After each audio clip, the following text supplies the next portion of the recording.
শহর জুড়ে বেআইনি দখলে রমরমা। দুর্গাপুরের বিভিন্ন সংস্থার আবাসন দখল হয়ে যাচ্ছে বহিরাগতদের কবলে, এবং এই আবাসনগুলো দখল করে বহিরাগতরা বিদ্যুতের অপচয় করছে, জলের অপচয় করছে সরকারি সম্পত্তি।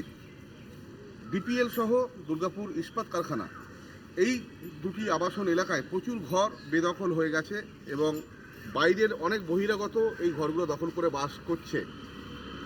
স্থানীয় সূত্রে জানা যাচ্ছে যে এই সমস্ত ঘর দখল করে যারা থাকছেন তারা মোটা টাকার অঙ্কের বিনিময়ে এই ঘরগুলোতে বসবাস করছেন, এবং বেশ কিছু রাজনৈতিক দলের প্রতিনিধিরাও এই অসামাজিক কাজের সঙ্গে যুক্ত বা এই ঘর দেওয়ার কাজের সঙ্গে যুক্ত। ডিপিএলের আজকের যে এজন বিজন সিজন যে একটা হচ্ছে যে কলোনিগুলো আছে, সেই কলোনির প্রায় আপনার 1000-1200 বা তারও প্রায় 1400-1500 কোয়ার্টার হচ্ছে যে হাতছাড়া হয়ে গেছে, মানে বহিরাগতের দখল, জবরদখল, একদম পুরোপুরি জবরদখল।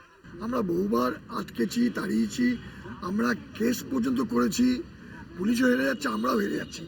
এক শ্রেণীর মানুষ আছে যারা কখনো কখনো ঝান্ডা ধরে নেয়, কারণ আমার ঝান্ডা ধরছে, আমার কাছে সুবিধা পেলে ওর ঝান্ডা ধরছে, ঝান্ডা ধরে কিছু মানুষকে ওই কোয়ার্টারগুলোকে ঢুকিয়ে দিচ্ছে, মাসিক ওখান থেকে রোজগার করে। আমরা তাদের চিহ্নিত করেছি।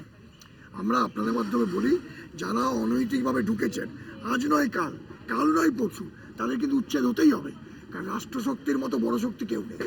যে শুধু বাইরের লোকই নয়, তৃণমূলের দলেরও অনেক লোক বিভিন্ন সময় বিভিন্ন শিবিরের ছাতার তলায় দাঁড়িয়ে এই ঘরগুলো দখল করছে এবং বহিরাগতদের হাতে টাকার অঙ্কের বিনিময়ে তুলে দিচ্ছে। তবুও আসানসোল দুর্গাপুর উন্নয়ন পর্ষদ থেমে থাকেননি, তারা অবিরাম চেষ্টা চালাচ্ছেন বহিরাগতদের হাত থেকে এই সমস্ত আবাসনকে বাঁচানোর। এখন এই ক্ষেত্রে আসানসোল দুর্গাপুর উন্নয়ন পর্ষদ কতটা সাকসেস হয় সেটাই এখন দেখার। আমার শহর দুর্গাপুর থেকে সঞ্জীব সুই, কলকাতা টিভি।